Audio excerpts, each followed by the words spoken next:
E aí a gente parou mais ou menos aqui, um pouco mais para frente, né? Só relembrando. Então, pensando aí na longarina que está abaixo dessa ponte, a pior situação geralmente vai acontecer justamente aí com o veículo tipo mais colocado aqui à lateral, né? E aí nós vamos ter para uma longarina que vai ao longo da ponte, né? Ou seja, uma longarina é uma viga. Na próxima aula nós vamos ver certinho a diferenciação dos elementos em pontes de vigas, né? Mas uma longarina é uma viga longitudinal, né, que acompanha a ponte como um todo. Então, para uma longarina que acompanha a ponte como um todo, a pior situação é essa, o veículo colocado à lateral, e a análise fica simplificada, né? Quando você considera esse veículo tipo correndo ao longo da ponte, ou seja, passando ao longo da ponte, e nós temos a carga distribuída ao longo de todo o entorno dele, né? E isso é o suficiente para a consideração da carga. Qual que é a grande dificuldade? Essa análise, né, do veículo em qualquer ponto da ponte. Em teoria, você precisaria fazer isso, vamos dizer assim, em cada um dos pontos mesmo, assim. Você teria que lançar o veículo com, sei lá, de fazer uma discretização da ponte em metros, em cada um metro você coloca o veículo, vai passando o veículo. Mas a gente tem métodos mais rápidos para se fazer essa análise, que são as linhas de influência, né? E a gente pode fazer isso aí rapidamente usando as linhas de influência e determinar a envoltória ou o envelope de esforços que atuam na sua longarina. É isso que nós vamos fazer nesse exemplo que a gente parou ontem, ok? Só relembrando que, na verdade, mesmo depois, né, de determinar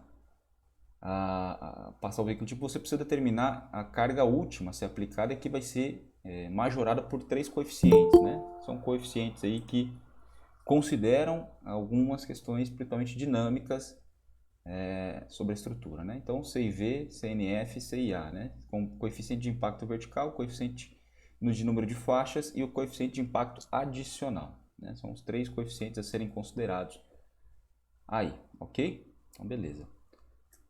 Vamos lá já para onde nós paramos, né? Aqui nós já revimos isso aqui ontem.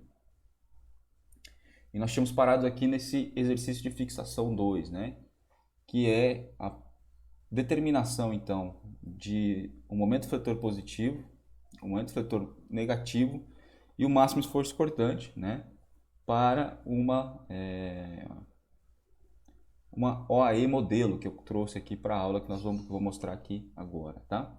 Então vamos ver como é que é essa OAE modelo e vamos determinar justamente como acontece esses momentos fletores máximos na longarina para que você tenha condições de dimensionar essa longarina aí, tá? Então, deixa eu só abrir aqui a ponte modelo que eu trouxe aí para nós.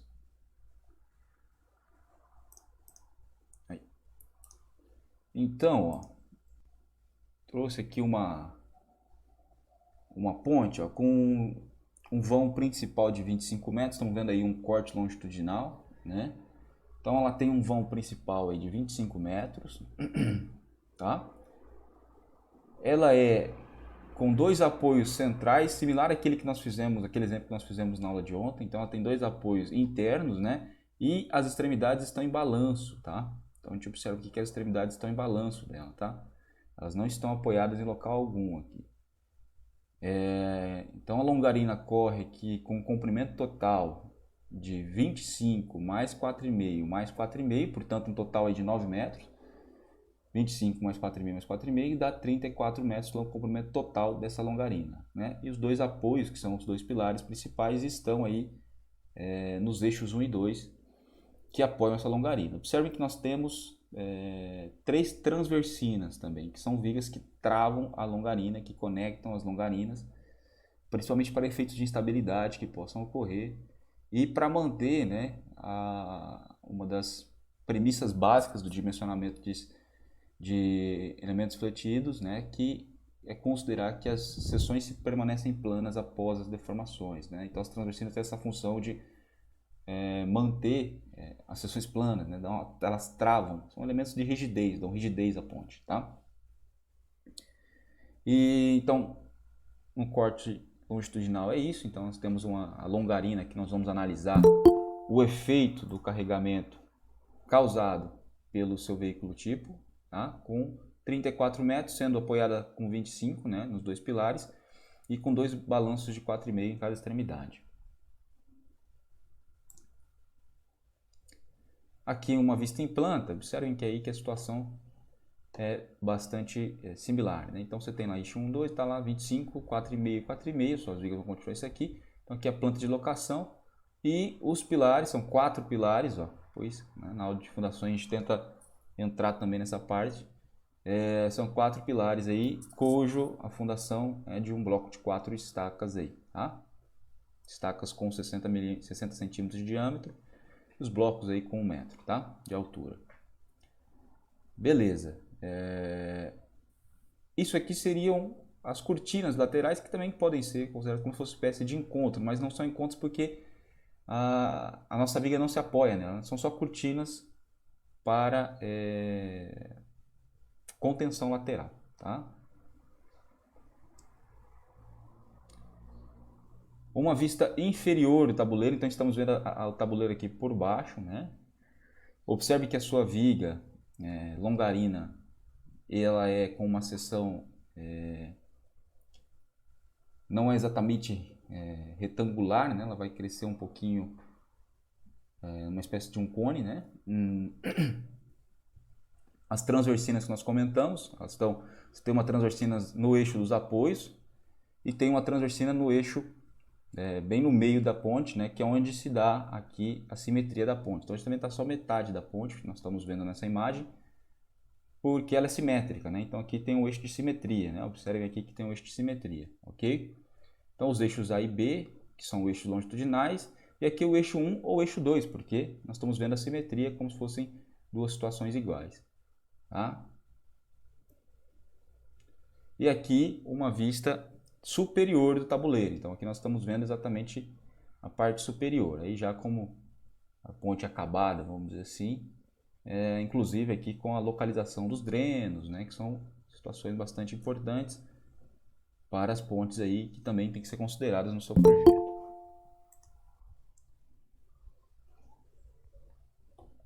Então os eixos A e B, né? Os eixos 1 e 2, aqui mesma situação, a imagem nos mostra aqui a ponte como se fosse uma... a gente está vendo só a simetria, né? Então aqui está o eixo de simetria bem no meio da ponte, né? Ok, as cortinas laterais, e aqui nós vemos que aqui nesses eixos A e B é por onde passam aí as nossas longarinas, ok? E a seção aí da nossa longarina, né? É uma seção similar a um I, né? Observem aí que ela tem um enlarguecimento das mesas, aquela visão que nós tínhamos de baixo, onde ela tem uma largura aumentada, a gente consegue perceber na visão de baixo, que é basicamente isso aqui, né? Esse chanfro na parte superior, dando uma largura, uma enrijecida na parte superior também da longarina, onde há a junção, né, com a laje, tá? Então suas longarinas estão aqui, são elas que nós vamos agora dimensionar, vamos dizer assim. Isso aqui é na parte central da longarina, tá? Entre as transversinas, entre o apoio e o eixo do meio, tá? Então é um corte BB. Se nós voltarmos aqui em planta, ó, aqui onde está o corte BB, tá? Beleza, então essa é a seção da nossa ponte, lá no meio. E no corte CC, que é sobre os apoios, observem que a longarina ganha aí uma seção retangular mesmo, tá? Com uma largura de 40, né? E ela fica retangular, que é o que a gente consegue observar quando olha por baixo dela aqui. Então aqui está no corte CC, ela já está praticamente com uma seção retangular, né? Ok. Então essa é a OAE modelo aí que nós vamos considerar. Aqui um detalhe da laje de aproximação. Na próxima aula nós vamos falar sobre o que é a laje de aproximação, a importância, a função. E aí na parte de fundação a gente tem que conversar também sobre essa laje de aproximação, porque ela é uma laje que não está apoiada sobre estrutura, ela está apoiada sobre o solo, tá? Então, para um correto dimensionamento dela, vamos dizer assim, um correto consideração, você precisa considerar a interação solo-estrutura, a interação do solo com essa laje, né? Lembrando que essa laje de aproximação, então você está vindo da rodovia, o manual de projetos do DNR define que você precisa de uma laje de aproximação geralmente de mínimo 3 metros. Então, você está vindo na rodovia, os 3 metros anteriores ali à ponte, você passa por essa laje de aproximação que está geralmente sobre um aterro. Tá? Então, você precisa considerar esse efeito solo em estrutura aí, você precisa considerar esse efeito solo em estrutura para que exista de fato, ela não tenha recalques e tudo mais que pode causar dificuldades aí, e problemas, né? Desconfortos na passagem dos veículos. Tá? Então, aqui um detalhe da laje de aproximação. Por hora, nosso interesse é na parte central mesmo, a gente dimensionar as transversinas, né? Determinar os esforços de momento, análise das transversinas por hora. Tá? Então, aqui mais um detalhe que mostra as transversinas que travam as longarinas, ou seja, dão aquela rigidez que eu conversei. A gente tem 2 transversinas, né? Na verdade 3, né? 2 que estão sobre os apoios e uma que está lá justamente no meio, naquele eixo de simetria que nós conversamos. Ok, então essas são as imagens aí que nós temos da nossa OAE modelo, tá bom? Então, nós por hora vamos determinar justamente os esforços nessa longarina, né? Que é uma longarina que tem 34 metros, tem 2 apoios internos, 2 apoios aqui. Vamos fazer de uma maneira, um modelo, uma análise bem, para a gente entender com bastante facilidade, né? Como se determina o esforço da carga móvel, que é um esforço de carga variável, né? De ação variável, sobre a estrutura. Por que é uma ação variável? Você pode falar, mas professor, sempre haverá veículos passando. Deveria ser uma carga permanente? Não, ela é uma carga variável porque ela varia o tempo inteiro, né? Você vai ter uma ponte, momentos onde a estrutura está sempre bastante carregada. Durante o dia tem uma variação já gigantesca, momentos onde ela está mais carregada em alguns períodos, outros períodos bem menos carregada, né? Então, ela é uma ação variável, o efeito das cargas móveis, tá? Principalmente porque realmente a variação da intensidade do esforço é muito grande, tá? Então, isso entra naquela questão de classificação das ações em função da variação da sua intensidade e do tempo de permanência sobre a estrutura, tá? Então, vamos determinar justamente o momento do fletor positivo e negativo nessa longarina,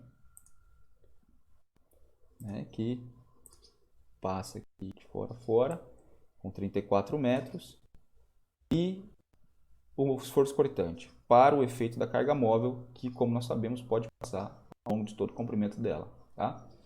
E aqui, é aquela laje de aproximação que eu conversei com vocês. Né? Ela está apoiada aqui sobre o solo, aqui na laje de aproximação. Tá? E a longarina começa aqui, ela está aqui em balanço nessa extremidade. Tá? Fechou. Vamos ver se espero que tenha entendido mais ou menos o que é a ponte. Vamos agora para a determinação. Então, vou voltar lá para o outro slide.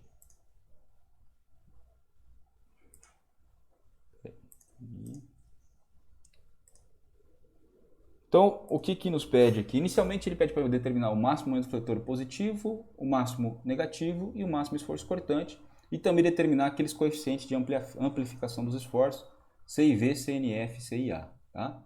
Então, vamos determinar esses momentos positivo, negativo e cortante para o efeito das cargas móveis. Né? Nós determinamos na última aula, na aula de ontem à tarde, por uma outra ponte, né, o efeito de peso próprio. Agora, determinado de cargas móveis para essa situação aí. Bom, o que vocês precisam entender, eu vou voltar aqui, é isso aqui. A carga móvel tem essa característica, né? Independente do local onde ela vai estar sobre a sua ponte, ela vai ter essa característica. Atrás dela você tem um efeito de cargas distribuídas, à frente você tem o efeito das cargas distribuídas, e no local onde ela está, você tem o efeito de cargas distribuídas que estão lateralmente a ela e o efeito das cargas pontuais aplicadas pelo seu veículo tipo. Então, é isso que você precisa entender. Você precisaria, como eu disse, analisar isso para cada ponto ao longo da viga. Então nós temos uma viga de 34 metros, você precisaria discretizar ela e fazer uma análise segmentada, né? Discretizada em cada um dos pontos, aí, de uma maneira que levasse a um resultado confiável. Né? Sei lá, discretizar em 2 metros, 1 em 1 metro, não sei. Mas nós podemos, como eu disse, fazer de uma maneira mais fácil, né? Utilizando o recurso das linhas de influência e aí determinar o envelope de momentos, fletores positivos e negativos que pode acontecer para a situação do seu veículo tipo passando em cada um dos pontos. Tá? Vamos primeiramente determinar quais seriam os esforços, né? Quais seriam a intensidade dessa força distribuída uniformemente, dessa força distribuída uniformemente e dessas forças pontuais sobre cada uma das duas longarinas que nós vimos da OAE modelo, ok? Para fazer isso, nós precisamos fazer uma seção da ponte, tá? Então, vamos aqui para a resolução já do exemplo. Nós precisamos fazer uma seção dessa ponte e aplicar o seu veículo tipo sobre ela, tá? Então, o seu veículo tipo precisa estar colocado sobre a ponte. Então, aqui nós estamos vendo uma mescla de um corte, uma seção e uma vista em planta, ok?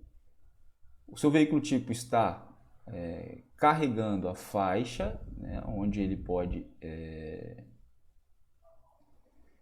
se colocar, então ele está sobre toda a pista, né, as pistas, duas faixas de rolamento, e ele está colocado justamente, como a gente comentou, bem na extremidade, bem em cima, junto com o pneu sobre o guarda-rodas aqui. Essa seria a pior situação para essa longarina aqui, essa viga 1 apresentada, que é a nossa longarina. Essa é a pior situação. E aqui tem uma carga também aplicada, né, sobre o passeio ali, vamos dizer assim, tá? Essa é a pior situação. A gente precisa determinar os carregamentos que nós vamos ter atrás, na posição e à frente do seu trem tipo, tá? Como nós fazemos isso? Como eu disse, você precisa fazer a seção da sua ponte. Então eu fiz um modelo simplificado da seção da ponte aqui com o veículo tipo colocado. Só que a primeira seção que eu estou fazendo é uma faixa fora do trem tipo. Ou seja, vamos voltar aqui para vocês entenderem. Eu estou fazendo como se eu fizesse uma seção aqui, utilizando essa faixa aqui, ó. Uma faixa fora do antes de chegar sobre o trem tipo, entenderam? Por quê? Porque eu quero descobrir aquele carregamento uniforme atrás do trem tipo sobre a minha longarina, tá? Então, faixa fora do trem tipo, a gente está aqui. E essa carga que nós vamos determinar primeiramente. Fora do trem tipo, vamos lá. Você tem o carregamento distribuído de 5 kN por metro, né, ao longo das duas faixas e exatamente até o ponto onde inicia o seu guarda-rodas. E no passeio ali, lembra que a gente viu na aula de ontem que as cargas no passeio para análise global da estrutura são de 3 kN por metro. Tá? Por que nós estamos aqui, a carga aqui, tem que lembrar que a carga é distribuída por área. Então seria 5 kN por metro quadrado e 3 kN por metro quadrado. Entretanto, nós estamos analisando como se fosse uma faixa de 1 metro. Tá? Então, como eu estou analisando uma faixa de 1 metro, então fica 5 kN por metro quadrado por metro, uma faixa de 1 metro do comprimento dessa minha ponte. Então fica 5 kN por metro quadrado por metro, se torna ali os 5 kN por metro. Então estou descobrindo essa carga que vai atuar numa faixa de 1 metro da minha ponte na faixa fora do trem tipo, ou seja, na parte de trás do trem tipo. Entendem? Então, aqui é a seção da nossa OE. Essa é a seção transversal da nossa OE, tá? Se vocês se lembrarem que nós tínhamos, deixa eu só, que vai dar para ver nesse aqui também. Só voltar aqui para vocês verem, né? Nesse corte, pode ser aqui. Então lá, 265 com 265, deixa eu tirar isso aqui para ficar maior, sem ter que abrir. Olha lá. 265 com 265 dá 5,30 entre os dois eixos, né? Essa distância aqui é de 50 centímetros, ó, livre, né? E a gente tem exatamente essa faixa aqui fora do trem tipo sendo analisada. Não vou mais abrir a apresentação, vou ficar mostrando assim que fica mais fácil para vocês entenderem, tá? Fica mais fácil de fazer a transição de uma apresentação para outra. Então a gente está vendo aqui a faixa fora do trem tipo. Então, as 5,30. E o que são esses apoios? São justamente as nossas vigas, né? As nossas longarinas. Então, a gente está vendo as duas longarinas, o carregamento distribuído sobre a ponte, como é faixa fora, é o 5 kN por metro quadrado, numa faixa de 1 metro, então 5 kN por metro quadrado por metro, ou seja, 5 kN por metro. E aqui os 3 kN por metro, que são a carga aplicada no passeio, ok? Onde, em teoria, o seu veículo tipo não consegue subir, né? E a gente viu na aula de ontem que, para análise global, a gente pode considerar esse 3 kN por metro, que é o que está definido pela 7188, pela NBR 7188, que define as cargas móveis nas pontes. Isso aqui eu já fiz a análise, eu vou mostrar aqui para vocês. Eu já fiz essa análise também, é o que está apresentado aí. E o que eu quero descobrir? A reação dessa carga sobre a longarina que eu quero analisar, entende? Então a reação dessa carga sobre a longarina que eu quero analisar é o esforço que vai estar aplicado sobre essa carga, sobre essa longarina, entendem? Então a gente está fazendo um modelo simplificado, considerando a longarina apoiando a sua laje e essa carga sobre a sua laje, naturalmente, porque a carga móvel está aplicada sobre a laje da sua longarina. Deixa eu já abrir aqui para mostrar para vocês esse esforço aí também. Então, a gente tem que fazer a análise para as faixas, né? Essa é a primeira faixa anterior, né, ao seu veículo tipo. Então, na faixa aqui fora do trem tipo, tá? Então, para essa situação lá, a reação que a gente encontrou é 19,65 kN. Mas lembrem-se, nós estamos analisando para uma faixa de 1 metro de comprimento, tá? Então entendam, nós temos essa carga aplicada sobre a área do pavimento. Nós estamos analisando uma seção da minha ponte, uma seção transversal da minha ponte. Nós estamos analisando essa seção como se ela tivesse uma faixa de 1 metro de comprimento, tá? Por isso que as cargas que eram aplicadas sobre a área estão em kN por metro. E a reação que nós encontramos estão 19,65 kN numa faixa de 1 metro. Então, 19,65 kN por metro, tá? Deixa eu abrir aqui para vocês. Olha lá. Então, essa é a primeira análise aqui, ó, que nós estamos fazendo, tá? Então, a carga está aplicada aí sobre as faixas. Aqui sobre o nosso passeio, vamos dizer assim, né? Após o guarda-rodas, uma carga de 3 kN por metro. E se você verificar aqui as reações,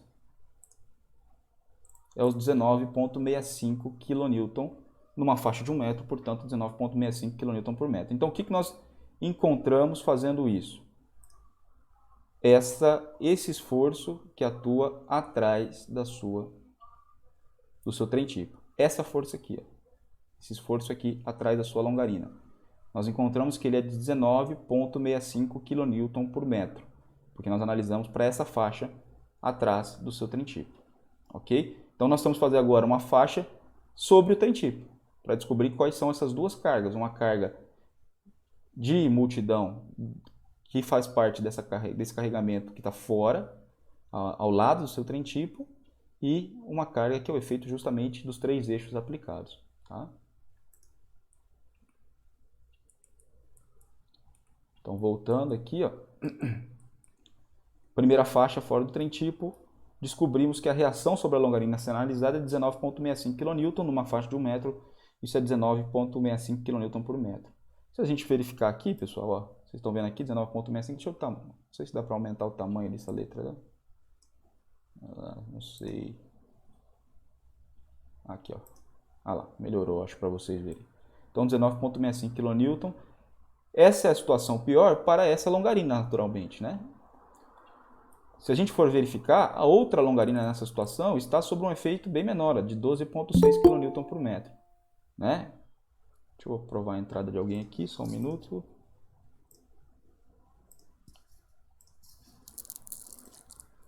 Pessoal, acho que parou a apresentação, né? Pera aí, deixa eu voltar. Apertei sem querer ali.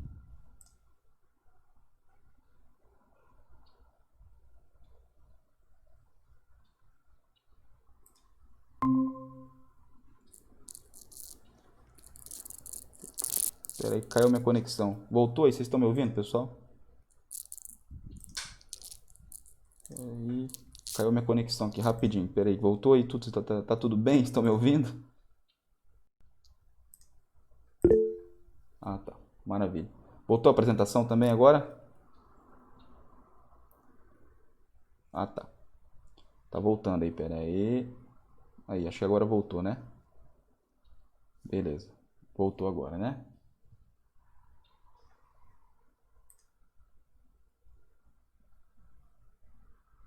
A Lígia comentou que não voltou. Voltou, Lígia, para você também?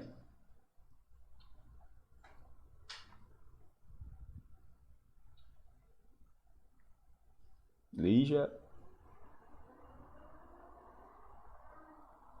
Ah, voltou. Beleza. Então, como eu disse, pessoal, essa reação de 19,65 km por metro seria para a longarina à esquerda, né? Porque nós estamos considerando o veículo tipo aqui. Nessa situação com o veículo tipo aqui, obviamente que a outra longarina está menos carregada, né? Pelo efeito aí. Veja que nós não estamos nem considerando rigidez da laje, nem nada disso, né? Mas essa reação para essa longarina é menor, concordam? Mas óbvio que poderia haver uma situação similar onde o veículo tipo estivesse justamente no outro lado, né? Então, por conta da simetria aí, a situação é a mesma para as duas longarinas, dimensionando uma, nós dimensionamos as duas, né? Então, a situação é 19,65 kN por metro para a carga antes da faixa do trem tipo, beleza? Vamos analisar agora o efeito para a carga sobre o trem tipo. Então, a gente vai passar uma seção agora como se fosse aqui. Como se fosse uma seção aqui, na faixa do trem tipo. E vamos analisar esse carregamento que vai ter sobre o trem tipo, na faixa sobre o trem tipo, para determinar aquela parcela da carga lá na longarina, exatamente onde está o seu trem tipo. Ok? Então, nós vamos fazer um estudo de... Oi, alô? Abrão, Pode eu não falar. entendi muito bem, porque naquela era só uma faixa que ainda não estava considerando trem tipo, naquela faixa, era só 5 km metro. Então, a meu ver, não estava considerando trem tipo. Por isso que eu não entendi, por favor. Não, exatamente, o Abraão. Nós não estávamos considerando trem tipo, porque nós estávamos analisando. Pense assim, deixa eu voltar aqui naquela imagem que ela é mais esclarecedora nesse sentido. Aqui, ó. Eu digo por que aquela longarina da esquerda, a reação dela é maior do que a da direita? Porque era 5 km metro a faixa completa, Ah, por isso. entendi. Porque mesmo assim, o veículo tipo ele não está aplicado. Vamos ver nessa imagem que vai ficar melhor. Mesmo a carga distribuída, veja, ela não vai chegar até o acostamento da outra faixa. Tá vendo? Ó?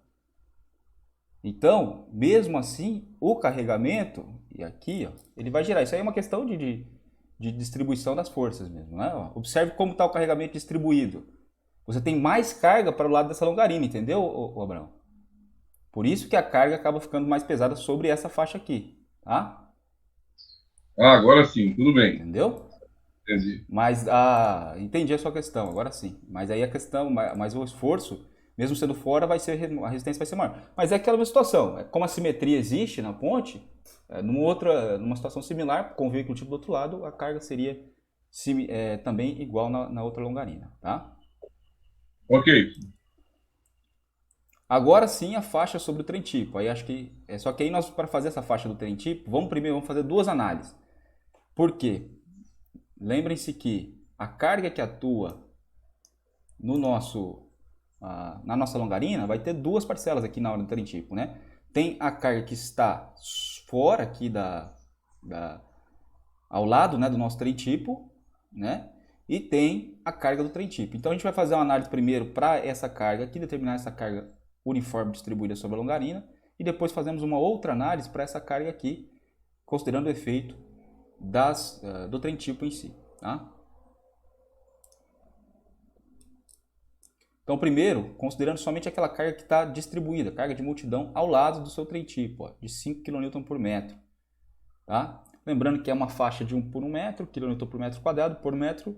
Nós encontramos aí que na faixa do trem tipo, o efeito aí das cargas, ó, essa daqui, ó, tá? O efeito sobre a longarina mais carregada, né, que é que nós estamos analisando aqui, 6,28 kN por metro, porque nós estamos analisando por uma faixa de um comprimento de 1 metro, ok? Tá, então 6,28 kN por metro.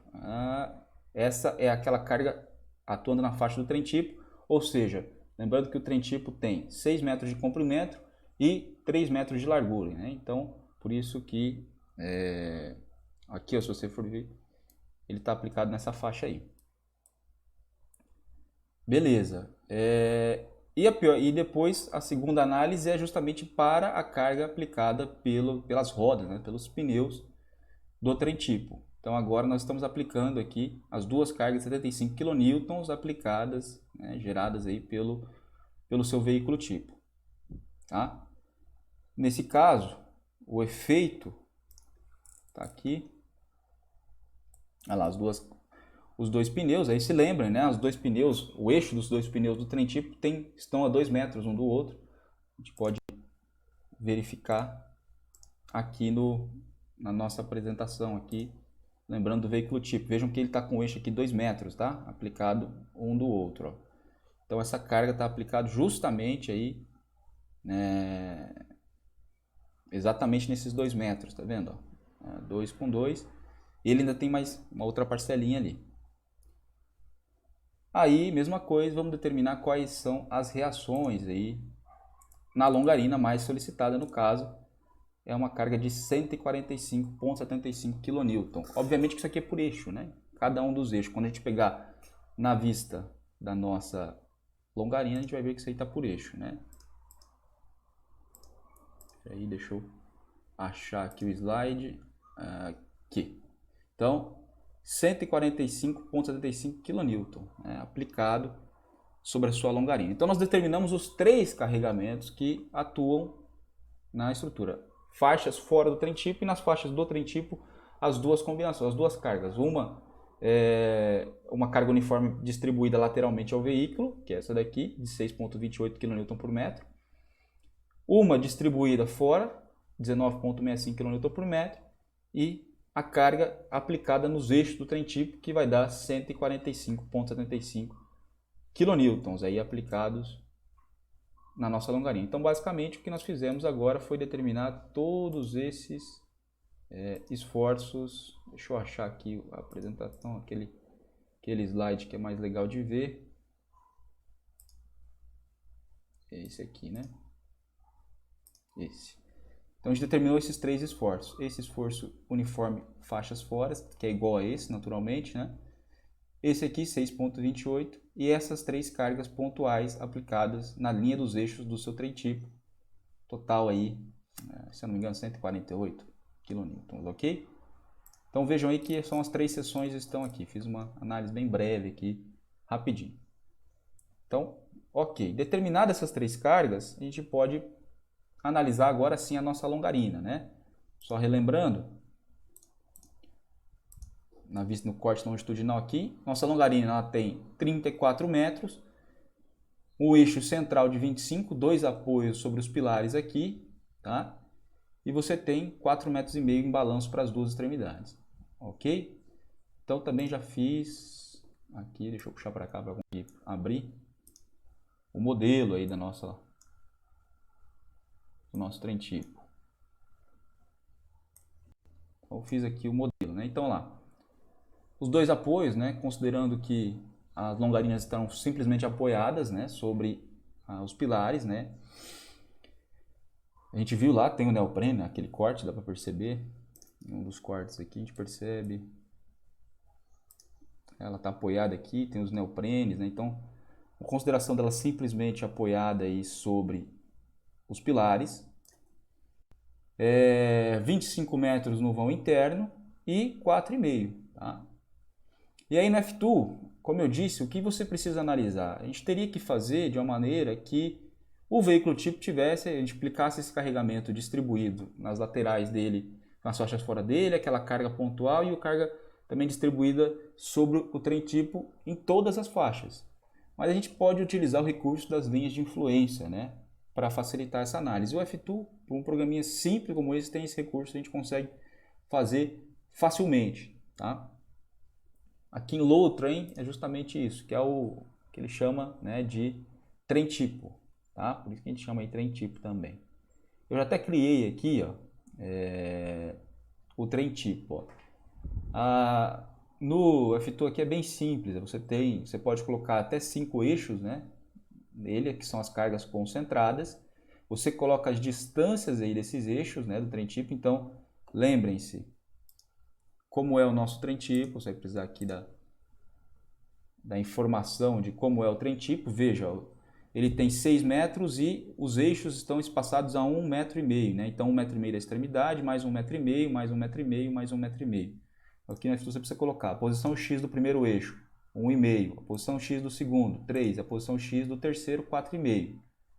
Ok? E qual que é o comprimento total do nosso trem tipo? 6 metros, como nós vimos aí na aula, né? 6 metros aqui é o comprimento do nosso trem tipo, ok?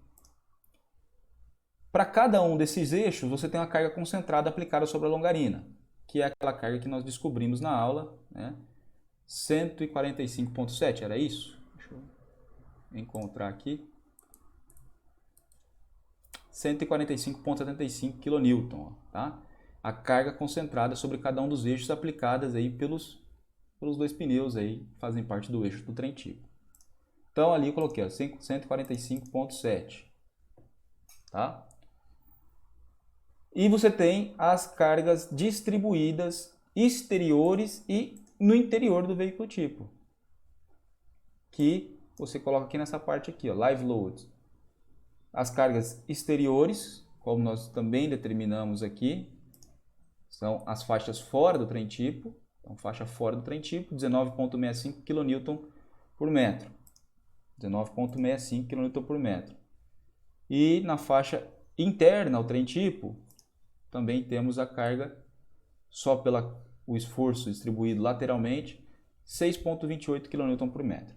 Ok? Que é o que eu coloquei também aqui no nosso no F2. É só você criar aqui, se você pode criar um novo, né? Enfim, eu já coloquei aqui, já criei, TB450, viga longarina 1, eu coloquei, ó, tá? Aí você cria um novo, você poderia vir aqui criar um novo, será TB450, colocar novamente aqui e aplicar, né? Ele já também tem aqui um fator de impacto, né? Mas nós não vamos considerar esse fator de impacto do F2, deixa como 1, porque nós temos os coeficientes, depois a gente pode majorar e mudar a carga aqui para determinar. Então, ele cria, você coloca lá o comprimento total do trem tipo 6 metros, eixo 1, 1,5, eixo 2, 1,5, né?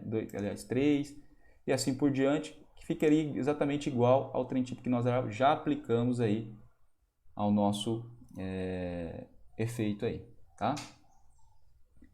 E aí, como eu disse, nós analisamos a linha de influência, né? Então aqui, deixa eu permitir a entrada de alguém aqui, só um minuto, pessoal. Pronto.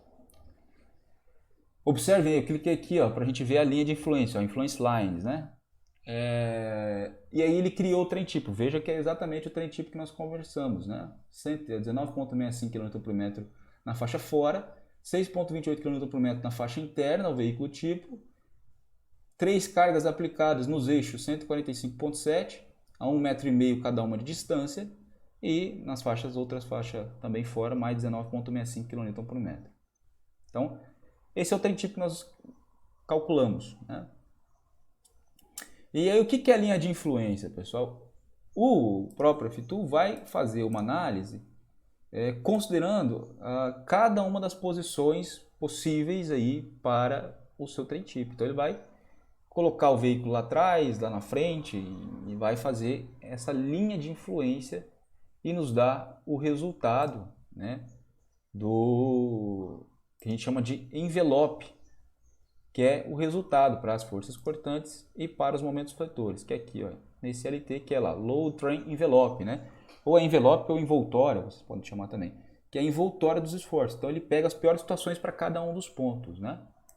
Então, o seu veículo tipo aplicado, né, por exemplo, Essa é a linha de influência, né? A linha de influência basicamente é como se você pegasse uma carga de 1 kN ou de uma carga unitária, 1 N, 1 kN, e aplicasse em cada um dos pontos possíveis aí discretizados da sua longarina, aí, da sua viga ou do que você estiver analisando. Geralmente é uma longarina. E aí ele determina a linha de influência para momento e também para cortante, tá? Daqui a pouco eu mostro só para vocês entenderem o que é essa aplicação de carga de 1 kN. E aí o F2 ainda mostra aqui para nós a pior situação, né, do seu veículo, né, para onde está a pior situação, tá? E tem isso também para cortante e também para os momentos, né? Então aqui a pior situação, criando um momento positivo aqui, o veículo tipo está aplicado aqui com esse eixo sobre sobre esse ponto, aqui bem no meio aqui, olha lá. A pior situação é quando o veículo tipo está exatamente no meio. Então ele vai fazer a análise, determinar um diagrama de momentos para cada uma dessas posições, e quando você pedir aqui no envelope, ele determina o envelope mesmo das cargas, né? Ou seja, a envoltória das piores situações para cada um dos pontos passando esse veículo tipo. Então essa longarina que nós estamos analisando, 25 metros de vão interno, 4,5 nos balanços, ela teria um momento positivo máximo aqui ainda para as cargas não majoradas, tá? De 3.607,3 kN, um negativo aqui de 1.375 kN, e aqui mesma coisa, né?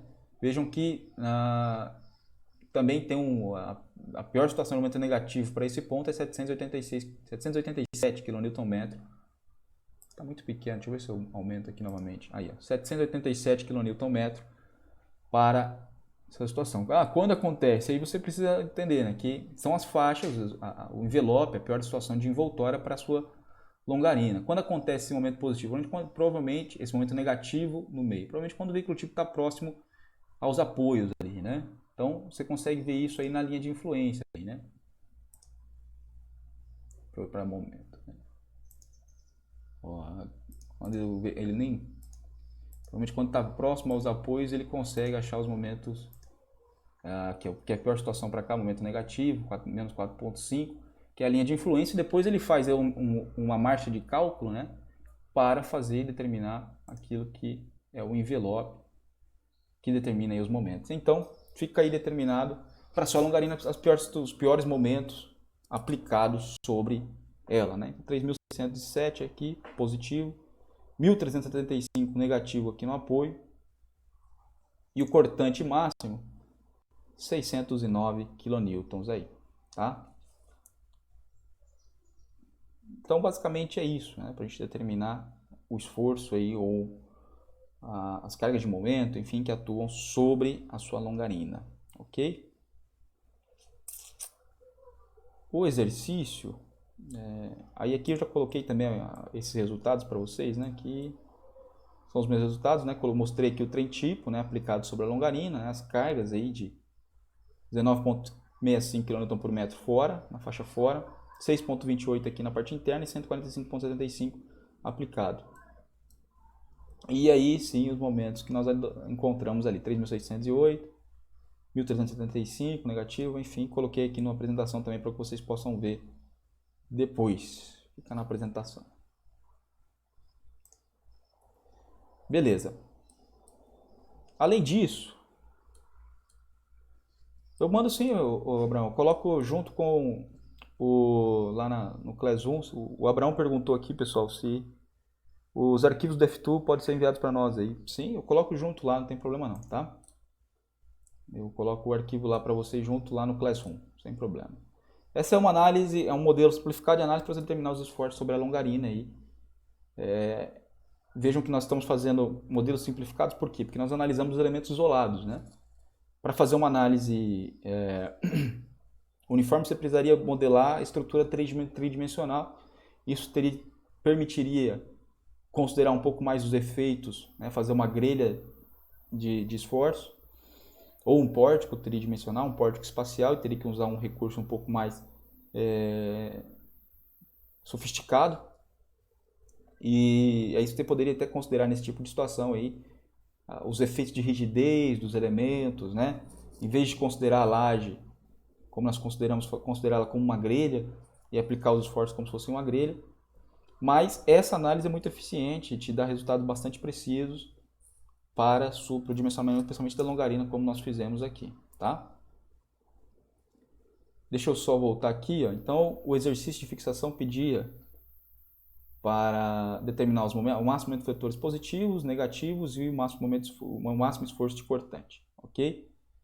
E aí também pede, que foi o que nós falamos aí, está ali apresentado para vocês. E aqui também ele pede os coeficientes de amplificação dos esforços aí. Então, eu abri aqui, deixa eu abrir no Excel, né, para a gente rever aí como calcular esse CIV, o CNF e o CIA.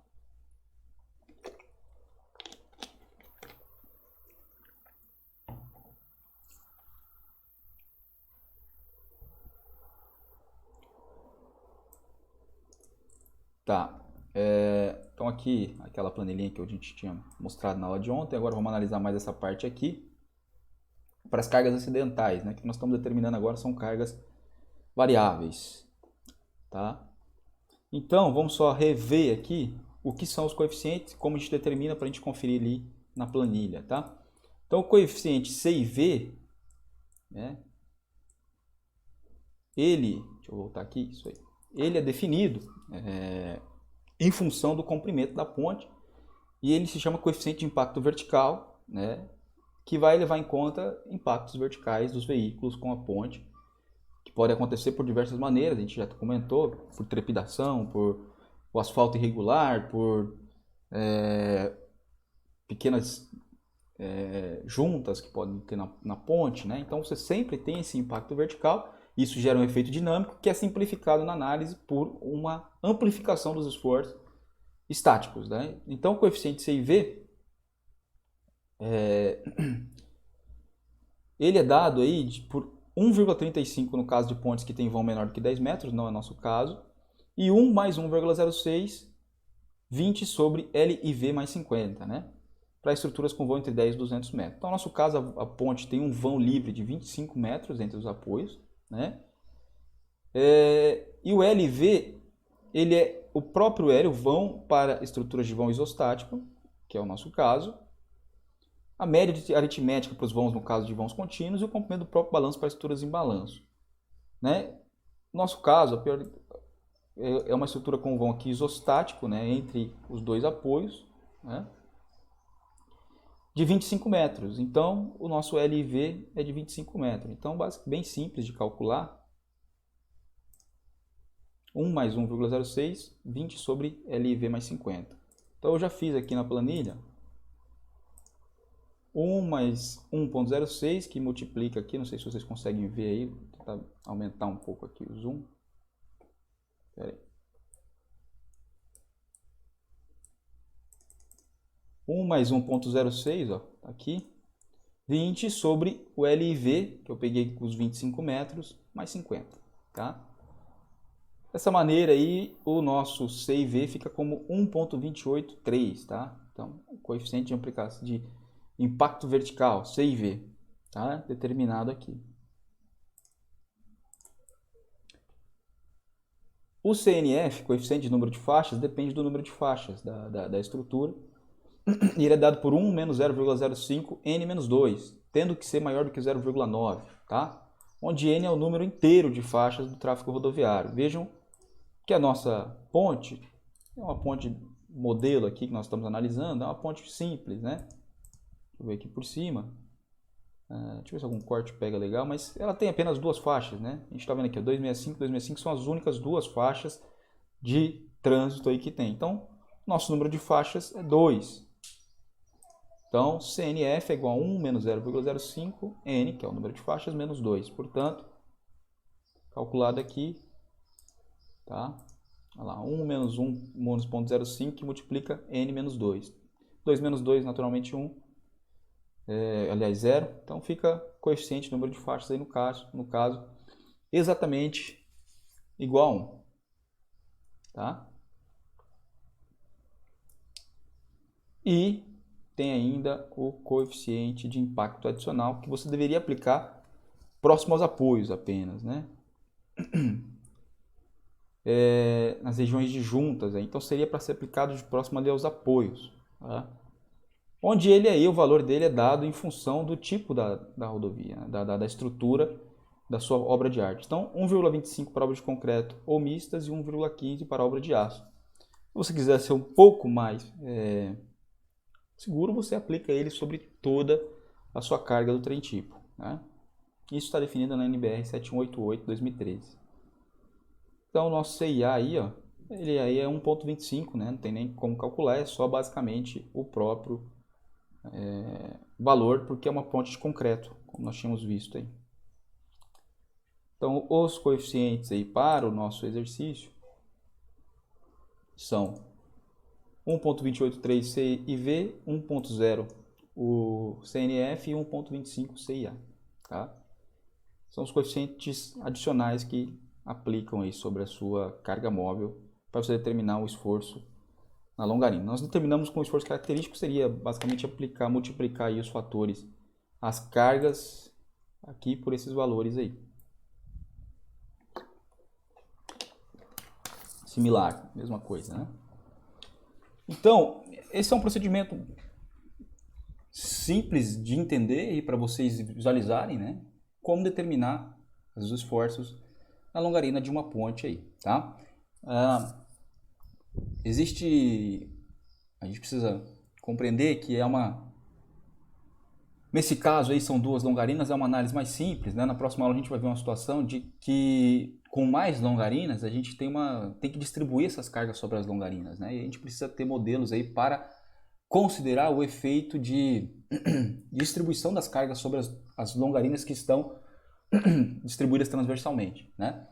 E isso vai depender principalmente do número de transversinas, né? Quando você tem várias transversinas, sua estrutura está bem travada, é como se você tivesse uma rigidez muito boa, né? E aí você considera estrutura totalmente rígida, né? Mas se você tem poucas transversinas, a estrutura pode se deformar, e ela se deformando, você tem variação. Lembre-se que o objetivo aí é vocês entenderem o funcionamento, e na próxima aula eu vou mostrar um exemplo de métodos de como distribuir as cargas para as longarinas em função das suas transversinas, tá? Beleza, então exercício de fixação 2 aí, conseguimos passar. Beleza, então, pessoal, vamos voltar para a continuidade do assunto. Tudo certo? Deu para compreender aí?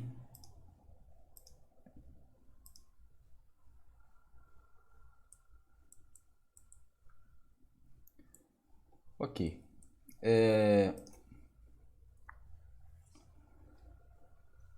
Não apenas os esforços das cargas móveis, né, do veículo tipo atuam sobre a estrutura, né, pessoal? Então, há uma série de outros esforços que podem atuar aí, que são também ações variáveis, né? Por conta de alguns efeitos, né, da passagem dos veículos sobre a estrutura, sobre a sua ponte. Então, você pode ter, né, forças horizontais que são aplicadas no nível do tabuleiro, causadas por frenagens e aceleração do seu veículo tipo. Ou do seu, a gente fala veículo tipo, mas seria dos veículos em geral, né? Então, sempre que houver a aceleração, o veículo ele vai acelerar tracionando sobre o seu pavimento e ele aplica esforços normais. Assim como se ele houver a frenagem, ele vai criar atrito contra o seu pavimento e também vai tirar esforços normais no seu pavimento, tá? Esse efeito aí que aplica sobre o pavimento é considerado na NBR 7188, né? E é dado por uma carga normal, HF, né? Talvez o maior problema dessa carga normal não seja geralmente a laje e a sua estrutura, ainda mais se for monolítica, como no exemplo que nós estamos mostrando. Essa carga normal não vai gerar muito impacto, né? Você pega a seção transversal daquela ponte, divide por uma carga, sei lá, de 140 kN, a carga normal de compressão ou tração que seja, acaba tendo um efeito bem pequeno, tá? Mas esse efeito normal pode causar momento nos seus pilares. É uma carga que vai ser transversal nos seus pilares, né? Essa carga normal o pavimento. Então, como que se determina aí as forças horizontais causadas aí por frenagem e por aceleração aplicadas ao nível do pavimento? Então, a NBR 7188 define isso aí para nós como HF é igual a 0,25 que multiplica BL e o CNF, que é o coeficiente de número de faixas, ok? Onde B vai ser a largura efetiva, expressa em metros, da carga distribuída de 5 km por metro quadrado. Basicamente, você pode considerar como a largura da sua ponte ali, tirando os guarda-rodas, tá?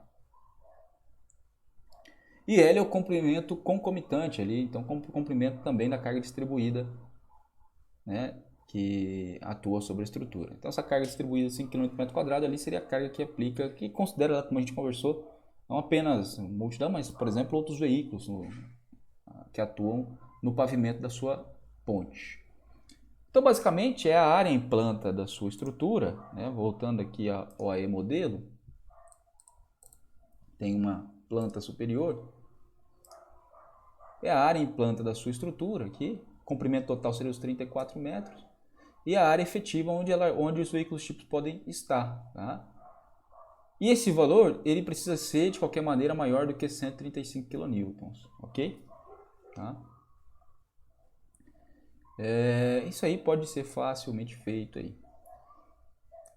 Para o cálculo ali, a gente poderia até fazer aqui manualmente, né? Mas acho que eu fiz aqui já no nosso Excel aqui, ó, frenagem e aceleração. Coloquei ali, ó, 0,25, deixa eu mostrar aqui, ó. H2, que é a largura onde você tem coisa, eu até, por favor da segurança, considerei a largura total da ponte, 8,6. Você poderia considerar fora aqui o guarda-corpo. E o comprimento total da sua longarina, 34 metros, né? Então, ponto 25, vou mostrar aqui que fica maior para vocês lerem, ó. Que multiplica o H2 vezes o H4. Isso tem que ser, se for menor ou igual a 135, você adota 135. Então, cria um Si aqui, né? Uma fórmula Si. Caso esse valor ficasse menor do que 135, ele adota o próprio 135.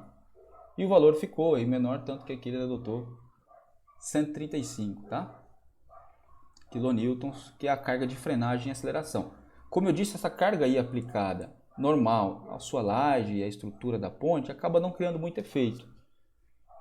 Naturalmente você precisa dar uma verificada, mas a grande questão dessa carga é que ela vai ser uma carga horizontal aplicada. Deixa eu mostrar aqui na OAE. Ela vai ser uma carga horizontal aplicada no topo dos seus pilares, tá? Então, ela vai ser uma carga aí aplicada no topo dos pilares, o que gera momento na sua base, gera momento lá no cálculo da fundação dos pilares, tá?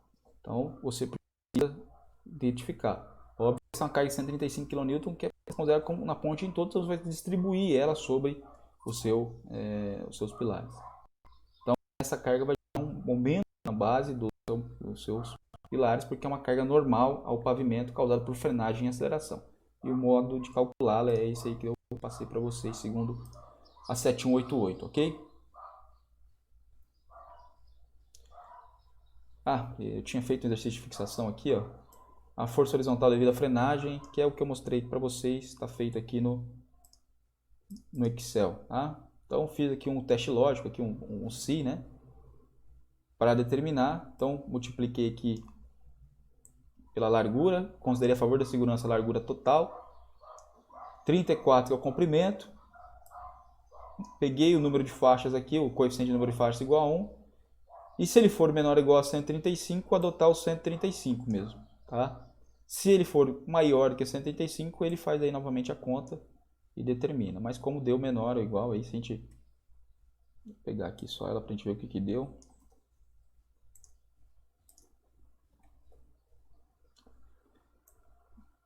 Vamos fazer ponto 25, que multiplica o CNF, que multiplica a largura total da nossa ponte. Eu peguei aqui, vezes isso aqui. Deu 73,1 kN, né? Então acabou dando um valor menor, tá? Beleza, então tranquilo.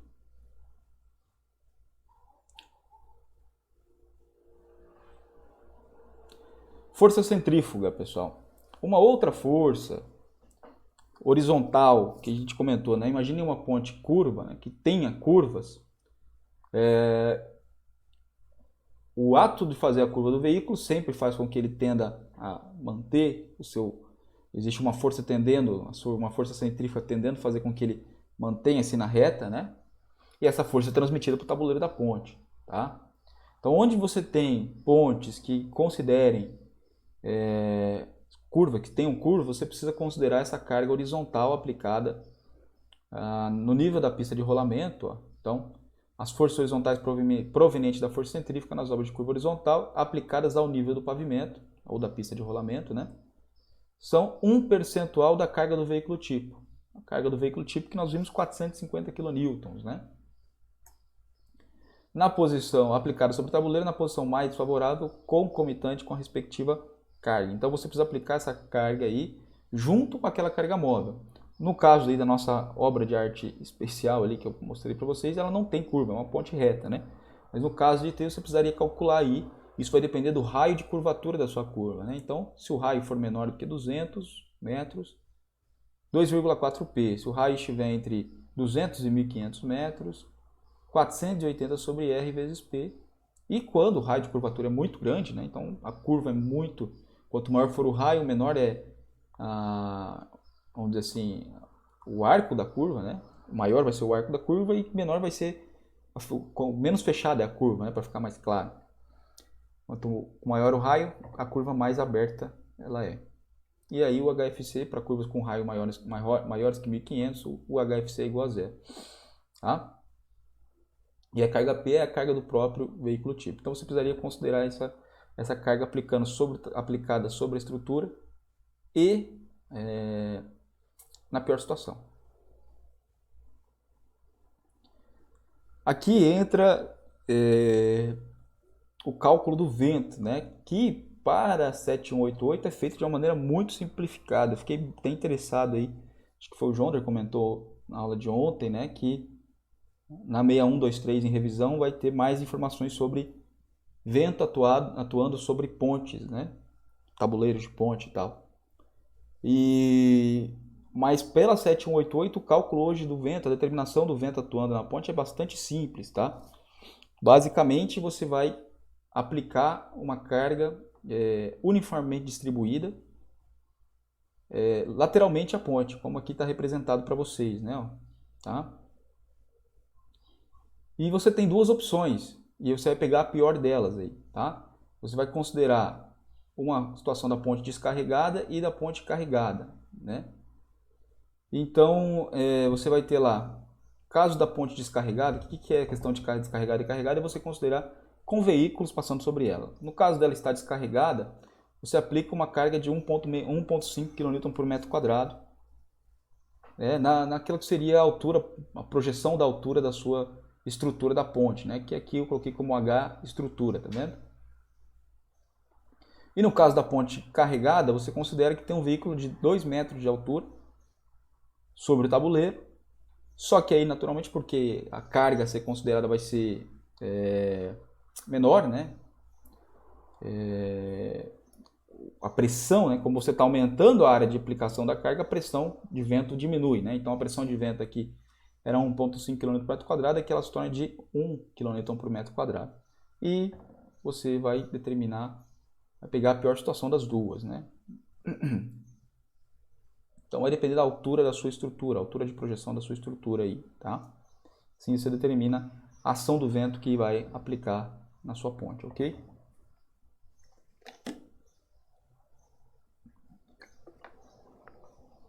Mais uma vez aqui eu coloquei para aquela ponte modelo que nós conversamos no começo da aula, né? O cálculo aí da pressão de vento que vai ser aplicada para a OAE descarregada e carregada. Né? E aí eu calculei aqui a aplicação dessa carga aí dela carregada e descarregada, né? Então, aqui em kN por metro quadrado, né? Vai depender da faixa daí, deixa eu mudar. Então, para ela descarregada, 1,5 vezes a altura da estrutura, né? A altura de projeção aí da sua estrutura, né? Se vocês olharem aqui, não sei se vocês conseguem ver os números, mas acho que conseguem, né? Você tem aí a altura da estrutura, né? Tirando aqui a ponte, os pilares, né? Então você tem aqui, ó, 2 metros da base das longarinas até o nível do topo da laje, e mais 80 centímetros aqui do guarda-rodas New Jersey, né? Então daria 2,80, tá? Então eu peguei aqui, ó, PV descarregado, pressão de vento descarregada, 4,2 kN por metro quadrado, que é 1,5 que multiplica esse 2,8 aqui que eu coloquei como H da estrutura, tá? Então 4,2 kN por metro quadrado. E a pressão de vento para a ponte carregada é basicamente somar aos 2,8 mais 2 metros de altura, que seria considerando um veículo de 2 metros de altura sobre a estrutura. E aí você tem Só que aí você não multiplica por 1, né? A pressão vai ser de 1, em vez de ser 1,5 kN por metro quadrado, é 1. Então fica o total aí de 4,8 kN por metro quadrado. A pior situação, então, é quando a ponte está carregada, tá?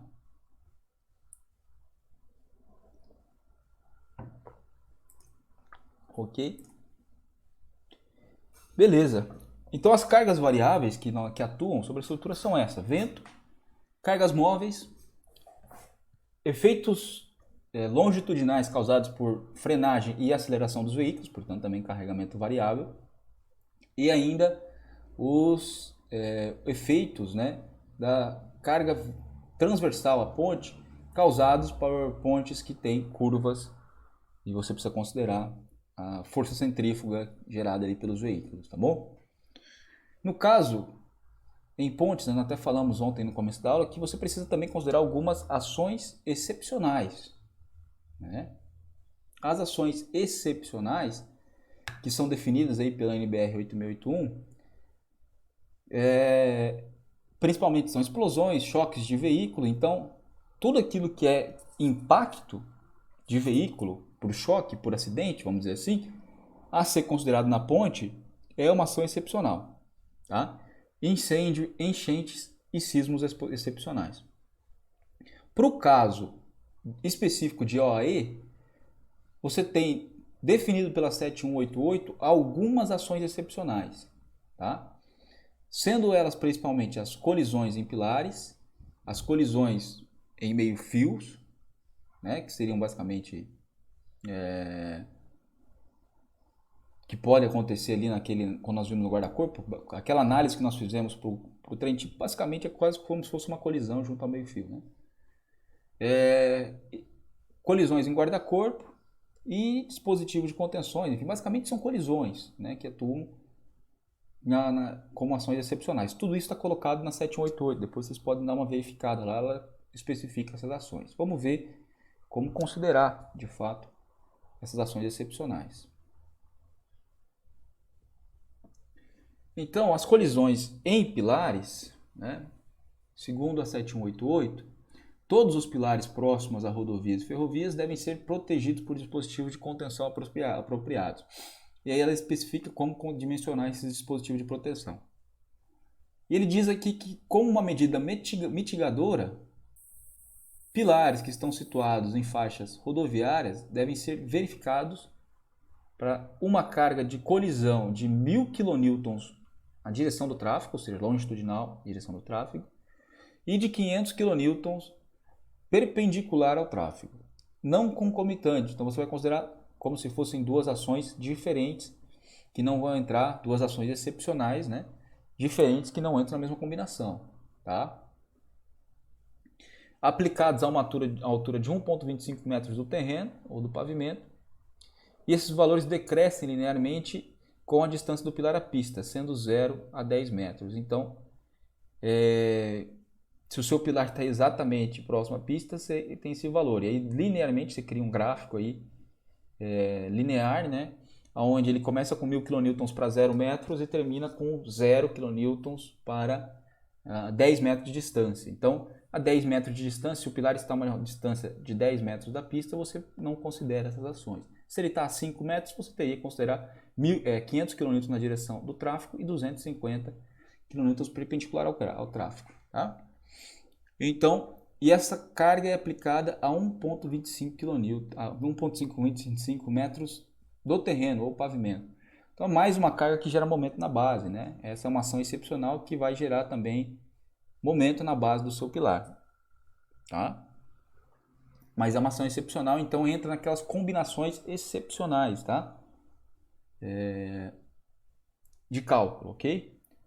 Vejam que 1000 kN vezes 1,25 metros na direção do pavimento, né, na direção longitudinal, você tem uma carga de 1.250 kN de momento na base do seu pilar, tá? Se a fundação estiver naquele nível. Então, é considerável, né? Então, mas geralmente os pilares são colocados, obviamente, a uma certa distância, né? Isso acontece mais, como eu disse, em viadutos, né? Então, se os viadutos estão apoiados e por ele abaixo deles passam pistas, né? Você tem geralmente alguns pilares ali que apoiam. E você precisa dimensionar para essa carga, que é uma carga de colisão, tá?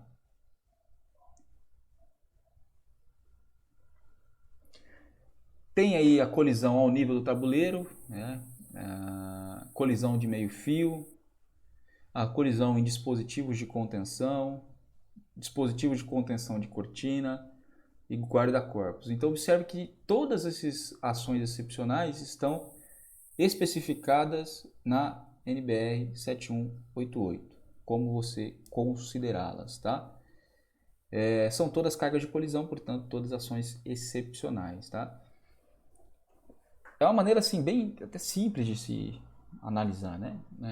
E estando na norma, né, dá segurança aí para o projetista utilizar os valores. Você não precisa ficar tentando entender qual seria a força de um impacto de um determinado veículo, né, com o meio-fio ali, ou com o dispositivo de contenção, ou com os pilares. Basicamente você vai utilizar os valores definidos por nome. Então isso cria, né, segurança para o projetista, isso dá confiança para o projetista ter mais tranquilidade na hora de projetar. Senão, se não tivesse especificado em norma, você teria que ficar buscando em bibliografias, orientações de valores e assim por diante, ok? Então aí, não vou comentar cada um deles, depois vocês deem uma lida. Isso aqui tá retirado da norma. Vamos adiantar aí para a gente poder entrar aqui, já iniciar a próxima aula aí, para ficar menos coisas sobre pontes no próximo final de semana, né? E a gente poder se dedicar lá na parte de fundações. Só aqui na parte de segurança e economia, só para a gente relembrar, né? Colocar aqui as combinações, relembrar como as combinações são feitas e lembrar principalmente das combinações excepcionais, né? Que são descartadas, mas no caso de pontes e de viadutos, né? A gente precisa considerar. A gente só vai ver isso aqui rapidamente, aí faz intervalos e inicia a parte 4, o módulo 4 aí, que é ponte de vigas retas, que aí eu abordo aquela parte necessária do conteúdo de mostrar para vocês, principalmente destrinchar o que é uma ponte no sentido de todos os elementos que fazem parte dela, tá?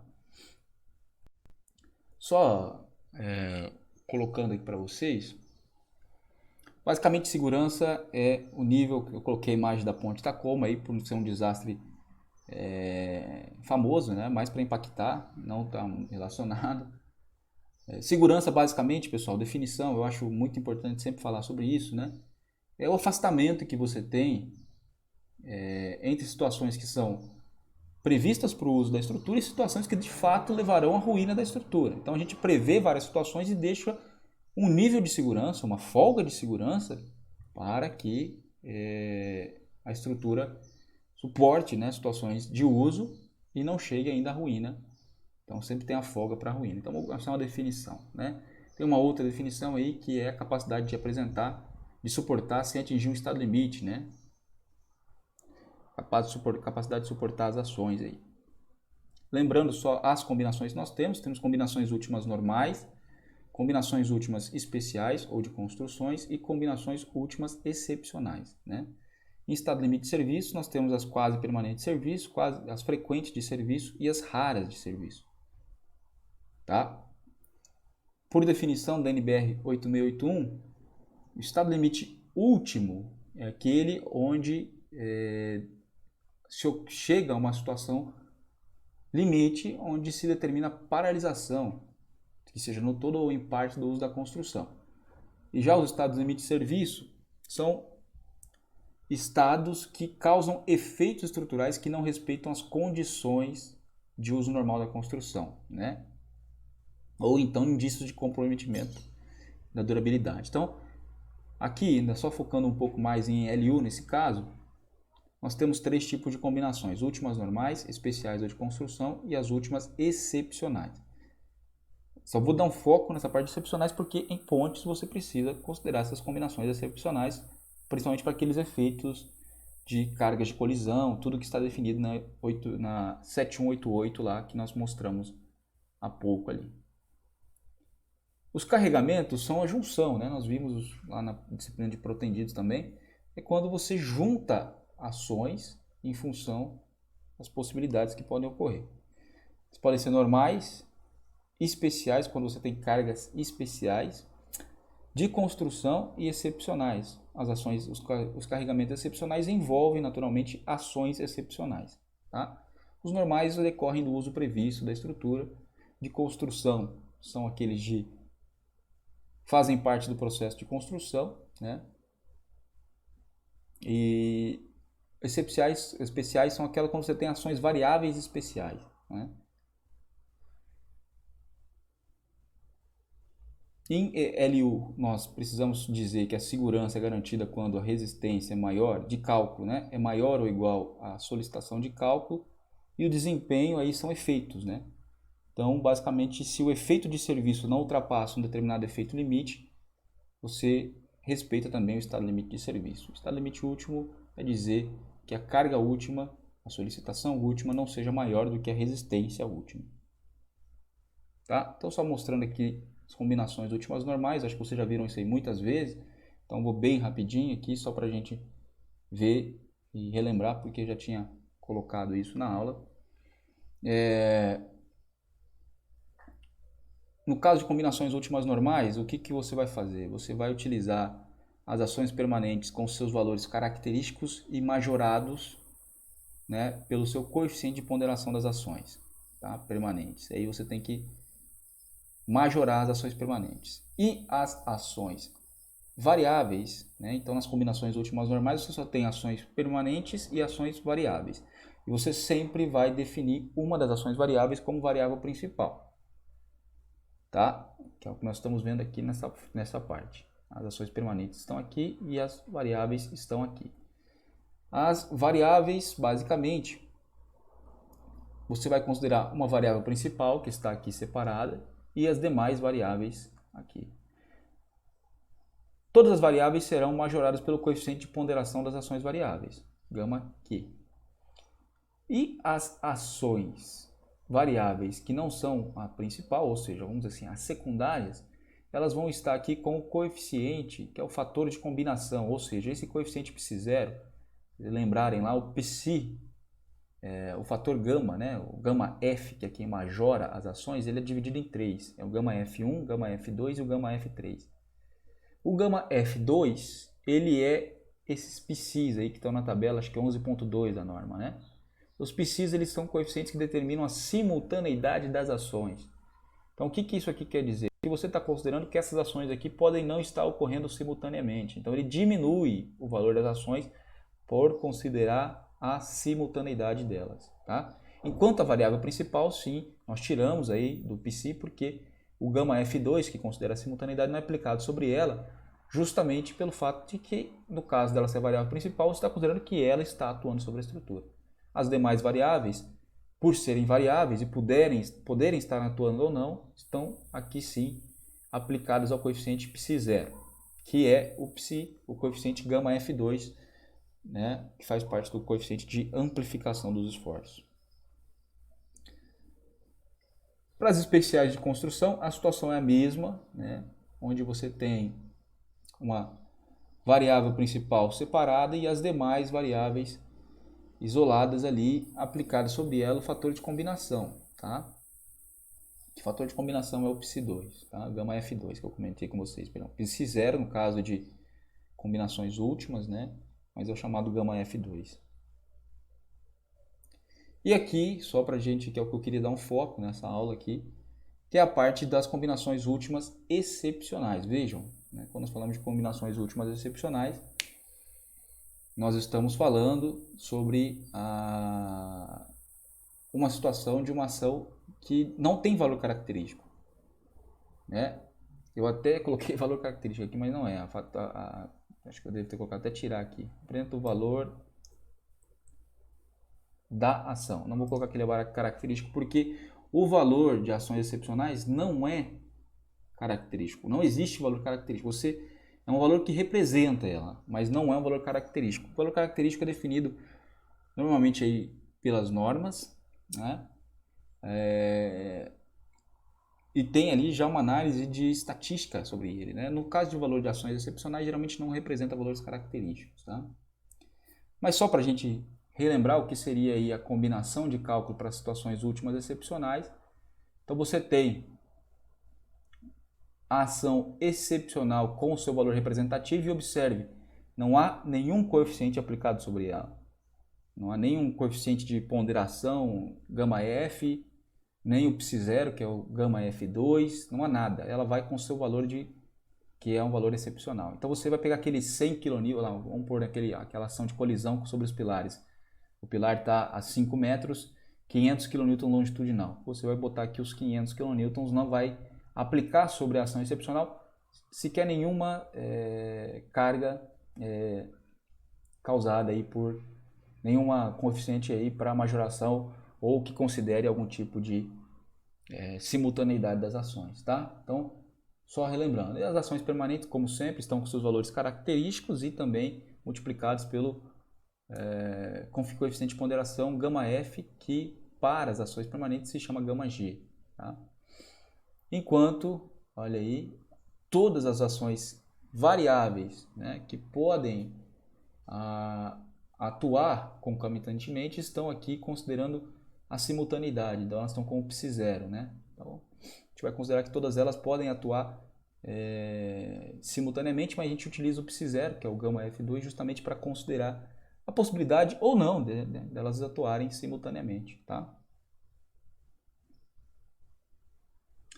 Aí os coeficientes, né? Vocês já estão bastante acostumados, dos γ Qs para cada uma situação.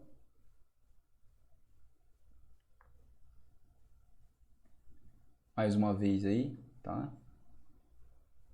Agrupados aqui separadamente. Aqui está tirado da 8681, tá? Então, não é aquela tabela da 6118, né? Da 8681. Então, só os coeficientes apresentados aí. E os fatores de combinação, que é o γ F2, né? Que a gente conversou. Que por considerar a simultaneidade das ações, geralmente ele vai ter aí a aplicação de valores menores do que 1, a maioria das vezes, tá? Para pontes, ó, cargas móveis e seus efeitos dinâmicos, a gente tem aqui, ó, os valores dos psis especificados diretamente, tá? E as combinações de serviço, nós falamos bastante sobre essas combinações na aula de protendidos, né? Você tem quase permanentes, frequentes e raras, né? Quase permanentes são aquelas combinações que atuam com uma grande permanência sobre a estrutura. Por atuarem com uma grande permanência, é muito provável que as ações variáveis atuem com valores menores. Como que você considera esses valores menores, né? Ou seja, sempre as ações variáveis estão com valores menores, mais ou menos. Aí quando você pega uma frequente, aí já tem uma situação de uma ação variável um pouco maior. Quando você pega uma rara, aí a situação da variável está um pouco maior ainda. Basicamente, no caso das quase permanentes, todas as ações variáveis estão com seus valores quase permanentes de cálculo, ou seja, eles estão com o coeficiente psi2, né? Que é o coeficiente que considera a simultaneidade das ações. No caso das quase permanentes. No caso das frequentes, você vai ter que determinar uma variável como variável principal. Essa variável principal estará com o seu fator de combinação psi1, ou seja, simultaneidade para o psi1, que é maior do que o psi2. E no caso das demais variáveis, todas elas com seus valores quase permanentes, ou seja, com o psi2 aplicado. E lembre-se sempre que as permanentes vão com seus valores característicos tranquilamente.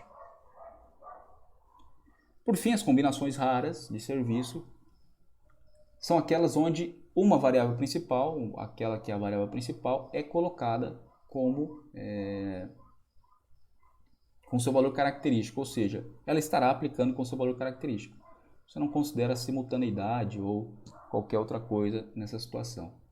As demais variáveis estão com seus valores frequentes, né? Portanto, multiplicados aqui pelo fator Psi1. Tá? A gente falou bastante sobre isso na aula de proteendidos, então aqui é só para pincelar e deixar na apresentação para vocês. E assim a gente finaliza a parte de ações e carregamentos em pontes. O mais importante dessa aula, sem dúvida, que vocês terem, né, acesso àquele conteúdo das ações variáveis, cargas móveis e das ações excepcionais que atuam sobre as obras de arte, tá bom? E um exemplo aí de como determinar os efeitos aí sobre a longarina, por exemplo, da carga móvel. Ok, então fazemos aí um intervalo aí de 15 a 20 minutos aí, 9h30, entre 9h45 e 9h50 nós voltamos. E continuamos aí com a aula de pontes de vigas retas paralelas, ok?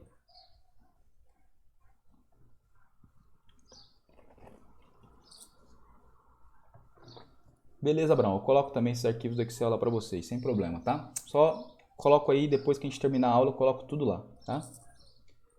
Valeu, pessoal. Então, vamos dar uma pausinha e já voltamos.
Tá.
Olá pessoal, vamos para nossa último